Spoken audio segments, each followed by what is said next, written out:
આપણી સંકલ્પ ન્યૂઝ ચેનલને સબસ્ક્રાઇબ અને લાઇક કરો, બેલ આઇકન દબાવો જેથી આવનાર ન્યૂઝ અપડેટ્સની નોટિફિકેશન આપના મોબાઈલ પર સૌથી પહેલા પહોંચે. Like, subscribe and share the video. નમસ્કાર દર્શક મિત્રો, હું છું રવિ પટેલ. આપ જોઈ રહ્યા છો સંકલ્પ ન્યૂઝ. સંકલ્પ ન્યૂઝમાં આપનું સ્વાગત છે. સમાચારની શરૂઆત કરતા પહેલા એક નજર આજના મુખ્ય સમાચારો પર. કપરાડાના ગુજરાત મહારાષ્ટ્ર બોર્ડર પર મુંડા પ્રાથમિક શાળામાં વિદ્યાર્થીઓ સાથે ધારાસભ્યો તિરંગા યાત્રામાં જોડાયા. 75 મીટર લાંબા રાષ્ટ્રધ્વજ સાથે તિરંગા યાત્રા દેશભક્તિના નારાઓથી કપરાડા ગુંજી ઉઠ્યું. ગુજરાતમાં ઠેર ઠેર હર ઘર તિરંગા અભિયાન અંતર્ગત યાત્રાઓ યોજાઈ અને દેશભક્તિના નારા ગુંજ્યા. ગુજરાતના મહારાષ્ટ્ર બોર્ડર કપરાડાના હુડા ગામની પ્રાથમિક શાળામાં 75 મીટર લાંબા રાષ્ટ્રધ્વજ સાથે તિરંગા યાત્રા કપરાડા તાલુકાના વહીવટી તંત્ર દ્વારા હુડા પ્રાથમિક શાળામાં તિરંગા યાત્રાનું આયોજન કરવામાં આવ્યું હતું.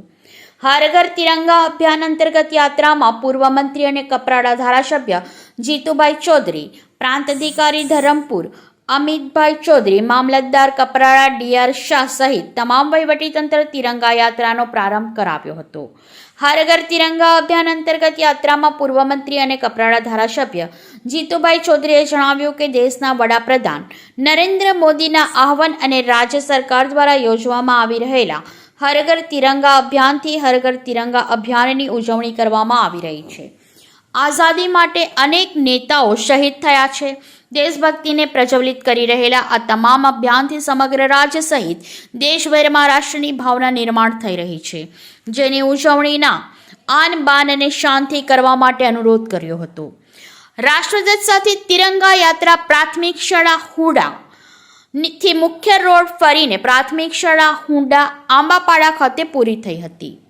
તિરંગા યાત્રામાં તાલુકા પંચાયત પ્રમુખ હીરાબેન મહલા, સામાજિક ન્યાયાલય અધ્યક્ષ કાશુભાઈ બંસારા, જિલ્લા પંચાયત સદસ્ય શ્રી મીનાક્ષીબેન ગાંગોડા, તાલુકા પંચાયત સદસ્ય ગાયત્રીબેન ગાયકવાડ, મનીષાબેન ચૌધરી, માધુભાઈ સરનાયક, ચંદરભાઈ ગાયકવાડ, શાળાના વિદ્યાર્થીઓ, શિક્ષકો, તાલુકા પંચાયત કર્મચારીઓ, કપરાડા પોલીસ, વન વિભાગના કર્મચારીઓ અને સામાજિક અગ્રણી આગેવાનો ઉત્સાહપૂર્વક ભાગ લીધો હતો અને રાષ્ટ્રપ્રેમ અને દેશ માટેની એકતાનો પરિચય આપ્યો હતો. દેશભક્તિના નારાઓથી ગુંજી ઉઠ્યું હતું. વંદે માતરમ, માતરમ માતરમ, વંદે માતરમ, માતરમ માતરમ, વંદે માતરમ, વંદે માતરમ. આજે કપરાડા તાલુકાના અંદર સમગ્ર ભારત દેશની અંદર હર ઘર તિરંગા અને તિરંગા યાત્રાનું આયોજન હતું. આજે પ્રાંત કક્ષાએથી વલસાડ જિલ્લાના ધરમપુર અને કપરાડાના પ્રાંત કક્ષાનો કાર્યક્રમ આજે મહારાષ્ટ્ર અને ગુજરાતના બોર્ડર પર હુડા ગામે તિરંગા યાત્રાનું આયોજન હતું. એમાં 75 મીટરના એક લાંબો તિરંગો લઈને મારા માધ્યમિક શાળા, પ્રાઇમરી, મારા શિક્ષકો, તાલુકા પંચાયતના પ્રમુખ, સંગઠનના પ્રમુખ, સામાજિક ન્યાય સમિતિના અધ્યક્ષ, તાલુકા પંચાયતના સભ્યો, સરપંચશ્રીઓ, તમામ આ વિસ્તારના આગેવાનો અને શાળાના બાળકો, પોલીસ સ્ટાફથી લઈને દરેક વહીવટી વિભાગના બધા જ એક કર્મચારીઓ આજે તિરંગા યાત્રાની અંદર જોડાયા અને હુડાની પ્રાથમિક શાળાથી લઈને આંબાપાડાની પ્રાથમિક શાળા સુધી તિરંગા યાત્રા લઈને આજે આવ્યા છે. ત્યારે ગુજરાત અને મહારાષ્ટ્રની બોર્ડર પર આજે તિરંગા યાત્રાનું આયોજન હતું. પ્રાંત કક્ષાનો એક કાર્યક્રમ હતો. અસલ કાર્યકર્તાઓ આ વિસ્તારના સામાજિક તમામ કાર્યકર્તાઓ બધા જ જોડાયા છે. તિરંગા યાત્રા આજે આન બાન અને શાન, દેશની આન બાન અને શાન આજે 75 વર્ષ પૂર્ણ થયા, 76મા વર્ષમાં આપણે પ્રવેશ કરી રહ્યા છીએ, આઝાદીના 76મા વર્ષમાં પ્રવેશ કરી રહ્યા છે. ત્યારે સમગ્ર દેશવાસીઓ અને તમામ કાર્યકર્તાને આવતા દિવસોમાં 15મી ઓગસ્ટ ટૂંક સમયે 2 દિવસની અંદર 15મી ઓગસ્ટ પણ આવી રહી છે. ત્યારે આ તિરંગા યાત્રામાં જોડાવા બદલ તમામ કાર્યકર્તા આગેવાનો, મારા ચૂંટાયેલા તમામ હોદ્દેદારો બધાને ખૂબ ધન્યવાદ. પરીક્ષામાં ટેન્શન કરતાં અટેન્શન વધુ જરૂરી છે. બ્રહ્મકુમારી સોનલ ચૌહાણ. શ્રી સ્વામિનારાયણ શિક્ષણ સેવા કેન્દ્ર સલવાવ સંચાલિત શ્રી ઘનશ્યામ વિદ્યા મંદિર તથા શ્રી સ્વામિનારાયણ સેકન્ડરી અને હાયર સેકન્ડરી સ્કૂલ ગુજરાતી માધ્યમના ધોરણ 6 થી 12ના વિદ્યાર્થીઓ માટે પરીક્ષાનો હાવ કેવી રીતે દૂર કરવો વિષય ઉપર મંગળવારે સંકુલના વચનામૃતમ હોલમાં સેમિનારનું આયોજન આચાર્ય શ્રી ચંદ્રવદન પટેલના માર્ગદર્શન હેઠળ કરવામાં આવ્યું હતું. આ પ્રસંગે સંસ્થાના પૂજ્ય રામસ્વામી દ્વારા આશીર્વાદ આપવામાં આવ્યા હતા. ટ્રસ્ટી શ્રીમતી જયશ્રીબેન દ્વારા મુખ્ય વક્તાનું સ્વાગત કરવામાં આવ્યું હતું. ત્યારબાદ સેમિનારના મુખ્ય વક્તા બ્રહ્મકુમારી સોનમ ચૌહાણ, જે આ જ સંસ્થાના ભૂતપૂર્વ વિદ્યાર્થી હોય, તેમના દ્વારા ખૂબ જ સુંદર પ્રવૃત્તિઓ સાથે તથા પાવરપોઈન્ટ પ્રેઝન્ટેશન સાથે પરીક્ષા સમયે કેવા પ્રકારના ડર ઘર કરી જતા હોય છે તે વર્ણવી આ ડરને દૂર કરવા માટે શું કરવું તે અંગેની પાવરપોઈન્ટ પ્રેઝન્ટેશન ઉપર સુંદર સમજણ આપી હતી. તેમણે વિદ્યાર્થીઓને સંબોધતા જણાવ્યું કે પરીક્ષામાં ટેન્શન નહીં, પરંતુ અટેન્શનની જરૂર છે. આપણા માઇન્ડમાં નાને સ્થાન ન હોવું જોઈએ, તેથી કોઈ પણ પ્રકારનો હકારાત્મક સામનો કરવો જોઈએ. આ કાર્યક્રમમાં વિદ્યાર્થી ભાઈઓ બહેનોએ ઉત્સાહભેર ભાગ લીધો હતો અને સમગ્ર સેમિનારને રસપૂર્વક માણ્યો હતો. આ પ્રસંગે સ્વાગત પ્રવચન આચાર્ય ચંદ્રવદન પટેલે કર્યો હતો. વક્તા પરિચય અને કાર્યક્રમનું સંચાલન નિરાલીબેન ડોંગરેએ કર્યું હતું. ફીલ કરો ત્યાં સમયે પ્રેયર કરી તો ભગવાન અત્યારે બિલકુલ મારી પાસે છે, મારા માથા પર એનો હાથ છે. Feel it. અને મને બ્લેસિંગ આપે છે. क्या चाहिए? लाइफ से मुझे क्या चाहिए? तो આજનો આપણો વિષય છે main topic, exam fear. Okay, કોને એક્ઝામથી ડર લાગે? Hand rays your hand. Because મને બહુ લાગે. હા, પ્રેસ કરો. અરે કમસે કમ ડર લાગે છે એને તો કોન્ફિડન્સથી એક્સેપ્ટ કરવું જ જોઈએ. ઓકે, મને લાગે છે, મને તો બહુ લાગે. ઓકે, બાકી બધા જેને નથી લાગતું એની છુટ્ટી જઈ શકાય કેવું? ઓકે, જેને હેન્ડ રેઝ કર્યો, thank you so much. Pardi Brahma Kumari દ્વારા બાર એસોસિએશનમાં સદગુરુની ધારણા અને વ્યસન મુક્તિની પ્રતિજ્ઞા દ્વારા અલૌકિક રક્ષાબંધનની ઉજવણી કરાઈ.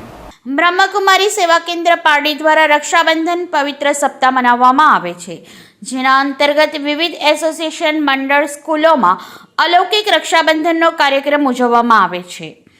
બાર એસોસિએશન પારડીમાં અલૌકિક રક્ષાબંધન કાર્યક્રમ ઉજવવામાં આવ્યો હતો. બાર એસોસિએશનના પ્રમુખ ભરતભાઈ પટેલ, ધર્મીન શાહ અને તમામ એડવોકેટ ગ્રુપનું તિલક સાથે પવિત્ર રક્ષાબંધન કરવામાં આવ્યું હતું. બ્રહ્મકુમારી દીપુબેને જણાવ્યું હતું કે આમ જનરલ બહેનો જ્યારે ભાઈઓને રાખડી બાંધે છે તો ભાઈ તેના ખર્ચ પેટે ભેટ સોગાદ પૈસા આપે છે.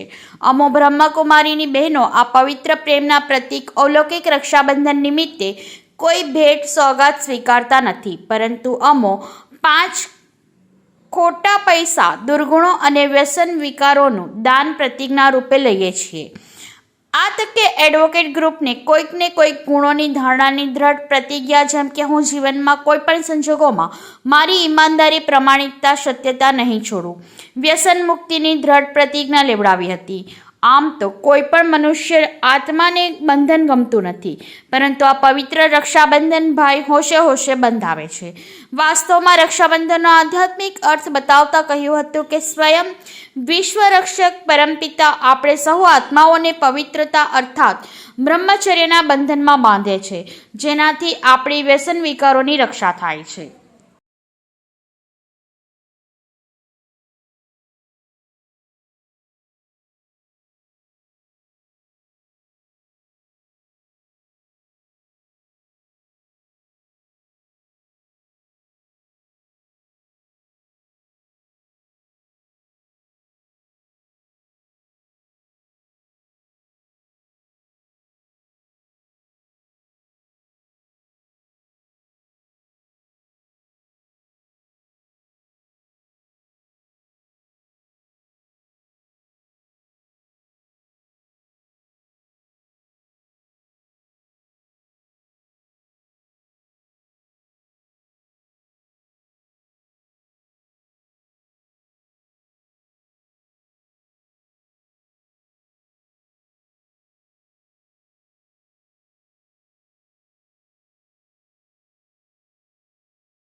સેલવાસ સામરવાણી પશ્ચિમ ઓડિશા પરિવાર દ્વારા રક્તદાન શિબિરમાં 35 જેટલા રક્તના યુનિટ એકત્ર કરાયા. કેન્દ્ર શાસિત પ્રદેશ દાદરા નગર હવેલીમાં પ્રથમ વખત પશ્ચિમ ઓરિસ્સા પરિવાર દ્વારા સામરવર્ણી મુખ્ય સમાજમાં રક્તદાન શિબિરનું આયોજન કરવામાં આવ્યું હતું. આ કેમ્પને ઇન્ડિયન રેડક્રોસ સોસાયટીએ સહયોગ આપ્યો હતો. સવારે 10 થી સાંજના 5 વાગ્યા સુધી ચાલેલા આ રક્તદાન શિબિરમાં ઓડિશાના પરિવારના સભ્યોએ ઉત્સાહભેર ભાગ લીધો હતો અને રક્તદાન કર્યું હતું. આ સંદર્ભમાં આયોજકોએ જણાવ્યું હતું કે કેમ્પમાં કુલ 45 લોકોએ નોંધણી કરાવી હતી, જ્યારે કુલ 35 યુનિટ રક્ત એકત્ર કરવામાં આવ્યું હતું. આયોજકોએ જણાવ્યું હતું કે આ તેમનો પ્રથમ પ્રયાસ હતો, પરંતુ આગામી વખતે વધુ રક્તદાતાઓ એકત્રિત કરવામાં આવશે અને વધુમાં વધુ યુનિટ રક્ત એકત્રિત કરવામાં આવશે. તેમણે જણાવ્યું હતું કે હાલમાં માત્ર સેલ્વાસામાં જ આવા કાર્યક્રમોનું આયોજન કરવામાં આવ્યું છે, જ્યારે ભવિષ્યમાં દમણ અને દીવમાં પણ આવા કાર્યક્રમનું આયોજન કરવામાં આવશે, જેની જરૂરિયાતમંદ લોકોને સમયસર રક્ત મળી રહે.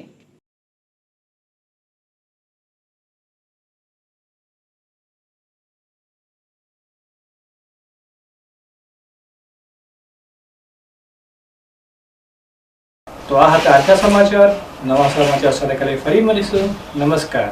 આપણી સંકલ્પ ન્યૂઝ ચેનલને સબસ્ક્રાઇબ અને લાઇક કરો, બેલ આઇકન દબાવો, જેથી આવનાર ન્યૂઝ અપડેટ્સની નોટિફિકેશન આપના મોબાઈલ પર સૌથી પહેલા પહોંચે. Like, subscribe and share the video.